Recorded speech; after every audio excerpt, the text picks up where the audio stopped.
Welcome to Daily Variety, your daily dose of news and analysis for entertainment industry insiders.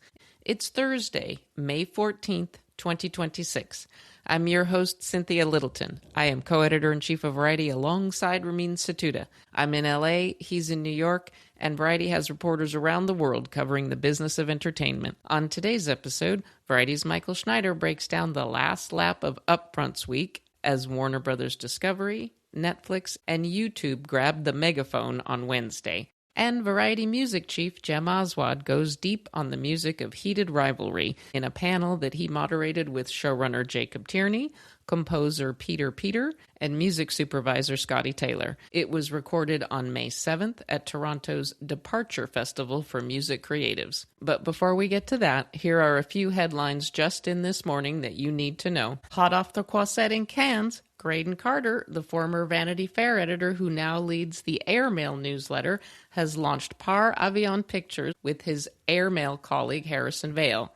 The company is working on an adaptation of Ernest Hemingway's memoir A Movable Feast and an HBO documentary on Christopher Hitchens, the late political firebrand commentator. My colleague Matt Donnelly had the scoop that just went up this morning. Pete Townsend, longtime leader of The Who, is the latest music legend to do a big catalog deal for his songwriting rights. He's already sold them once before in 2017, as my colleague Jem Aswad reports. I can't explain, but Aswad does. Don't miss my colleague Todd Spangler's fascinating analysis of how celebrities are trying to trademark themselves in an effort to protect their name and likeness rights in the age of AI. My colleague Nick Vivarelli also has a great analysis of what the U.S. and Israel's war in Iran is doing to Saudi Arabian investment in Hollywood. This comes just as the kingdom is planning to put a whole lot of money into Paramount Skydance's takeover of Warner Brothers Discovery. All of these stories and so much more can be found on Variety.com right now.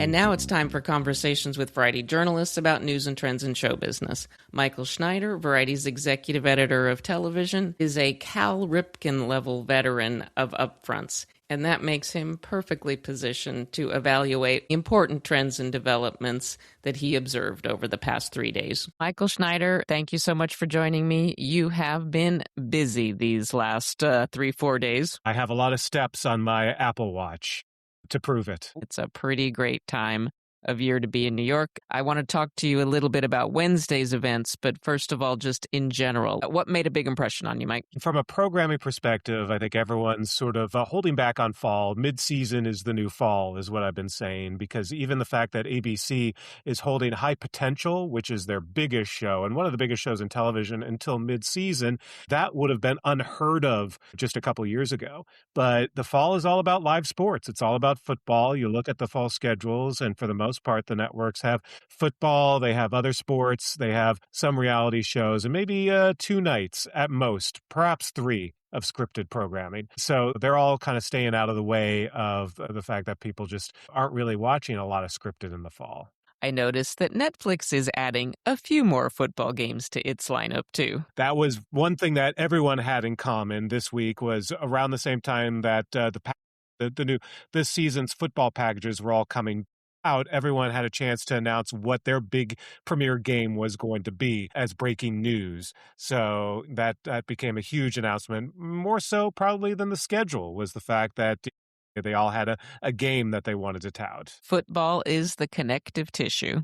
What else stands out to you, Mike? It felt like once upon a time there was a lot of pomp and circumstance to these, and some of that has come back this year. Amazon had a presentation that was filled with A-listers, including Oprah, of course, but they also spent some money to open the show with a performance by Casey Musgraves, and Arnold Schwarzenegger showed up.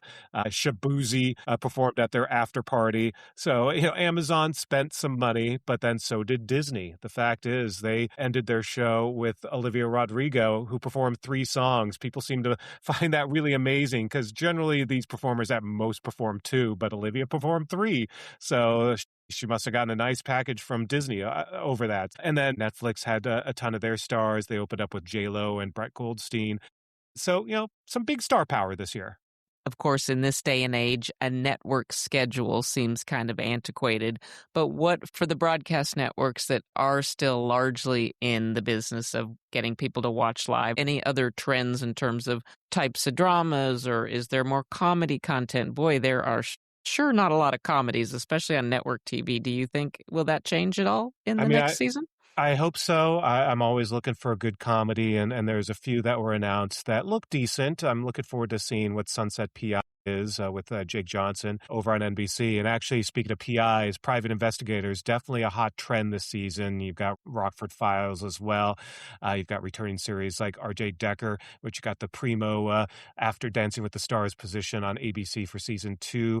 So PIs are the new hot thing. And then, of course, you've got the usual reboots, remakes, and brand extensions. So there's yet another NCIS with the return of LL Cool J.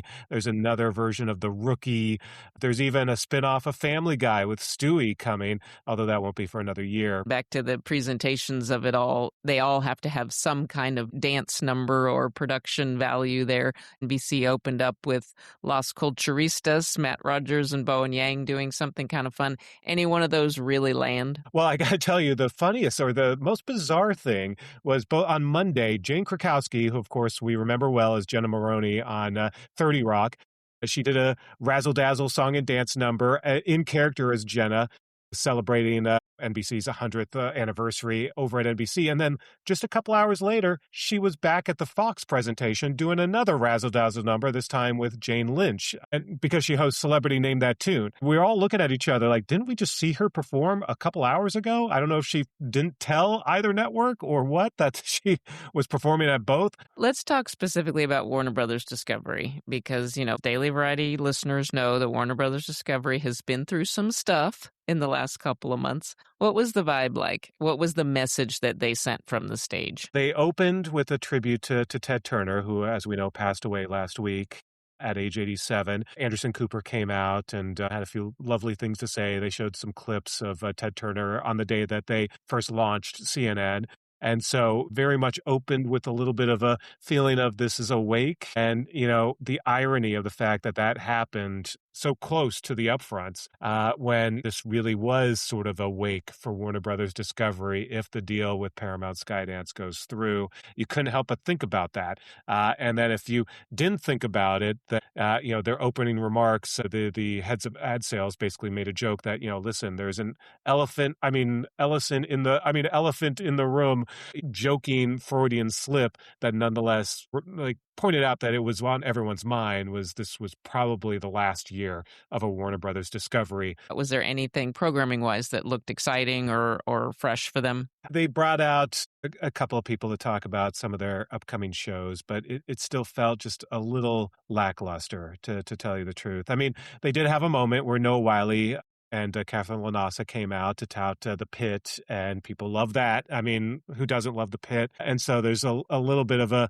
victory lap there, and honestly, a feeling of when they got to the HBO Max time that, well, HBO is such a great property, and you're so worried now about what might happen to it.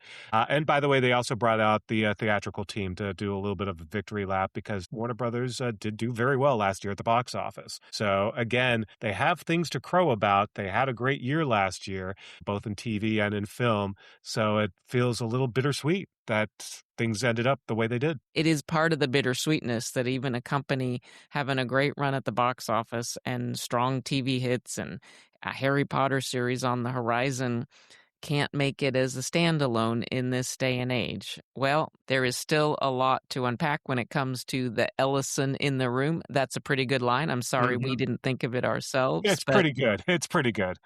Mike, thank you as always. Having done this once or twice before, you're the perfect person to spot the changes. I still love it. I still love being here.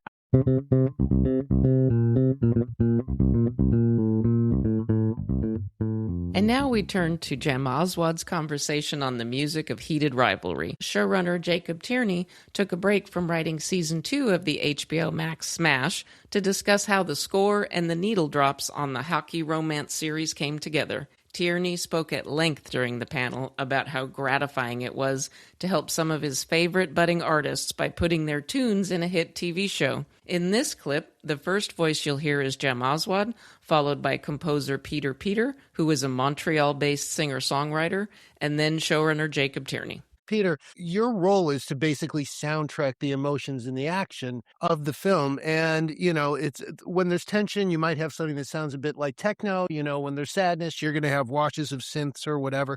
But the music for the sex scenes is very atypical. Okay. No saxophones, no, nothing like that.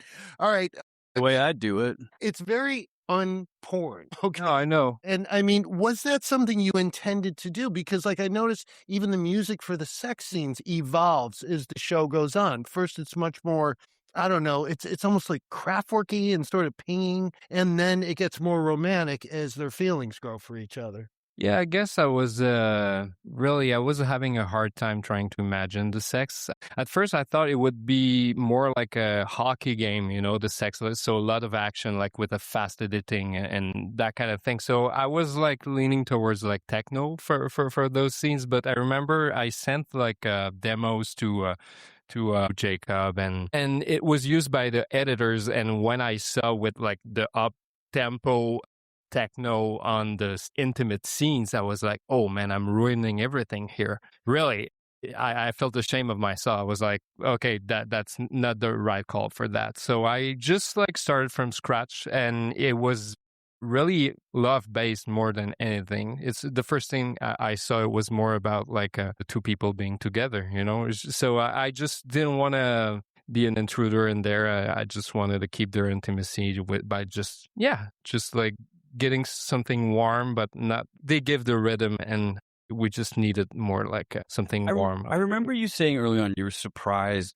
You were surprised by. I think it was especially that first time that they're together that it was all. I think the first cut that you saw too was all one shot, and it was just 6 minutes of one shot, and that does do a thing to what the music is going to do. The pacing of the sex.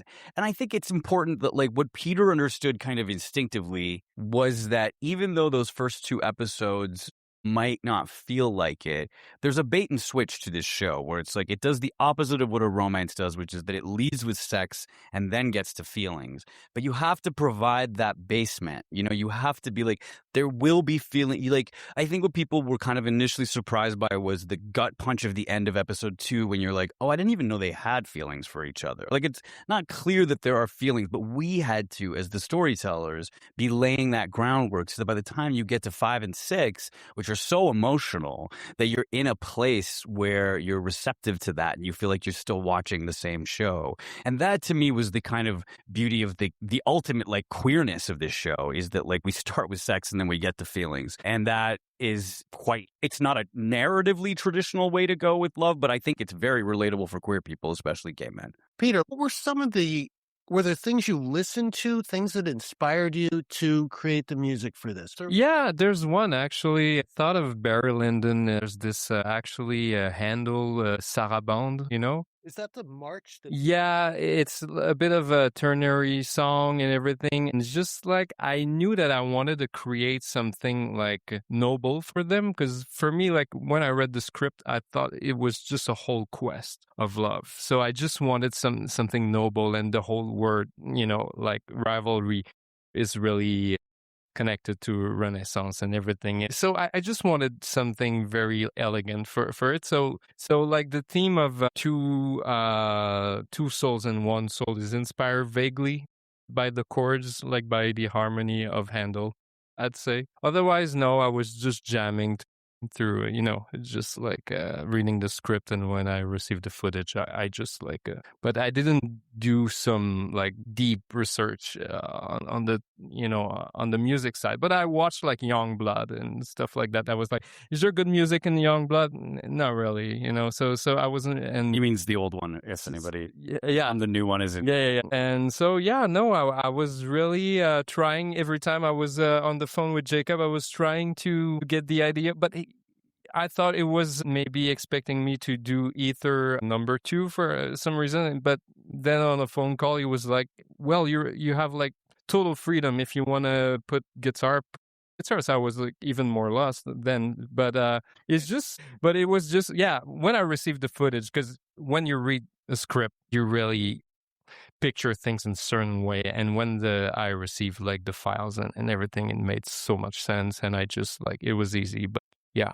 It's interesting that Handel piece also has a sort of military march feel to it as well. Yeah. Speaks to that a little as well. Yeah. It was just more the harmony than the whole thing. I didn't want it to be too serious and too like austere, you know. Mm-hmm. So I just wanted something elegant. That's also. So I thought of Barry Lyndon because it's a quest for, you know, this movie. And so yeah, that's probably the only thing that comes to mind. In this clip, Oswald asks music supervisor Scotty Taylor if there were any songs that they couldn't land before Heated Rivalry became a global sensation. Was there anything you didn't get that you really wanted? I mean, I remember the big thing we got that shocked me at the last minute was Sea Lion Woman, the other Feist song. Because that Nina Simone sample, because of like I was just like, oh, this is going to be a fucking night. Yeah, I don't know. I have a bit of a reputation for being tenacious and for framing things well. It's part of it. You know, I don't want to demystify a supervisor here, but, you know, there's working with great creatives and putting the project together. So what was the project? So like working with Jacob and figuring it out is fun for me and for that kind of supervisor. And I was feeling confident because I had got through a bunch of other hurdles. And I was like, Jacob, like, can we try it? Go, oh my God, if you could make it come true, make it come true. And so, yeah, I've got a little extra luck.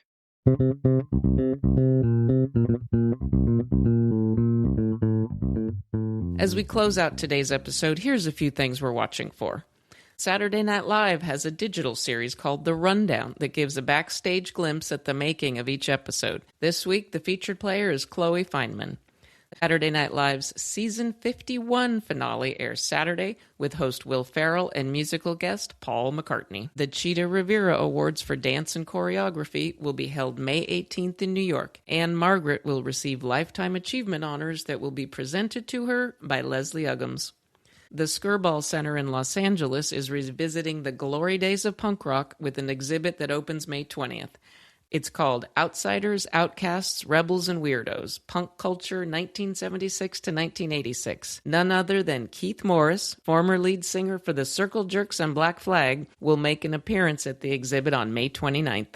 We love to hear from our listeners, so please send thoughts, gripes, and other feedback about Daily Variety to podcasts@variety.com. Before we go, congrats to William Albert Michael Brode, better known as Billy Idol. He's about to receive the Lifetime Achievement Award at the 52nd Annual American Music Awards. From Rebel Yell to Eyes Without a Face to White Wedding, Billy Idol had a lot of hits in his day. The AMAs air live on CBS on May 25th from Las Vegas. Thanks for listening. This episode was written and reported by me, Cynthia Littleton, with contributions from Michael Schneider and Jem Oswald. Sticks, Nicks, Hick Picks. Please leave us a review at the podcast platform of your choice, and please tune in Monday for another episode of Daily Variety.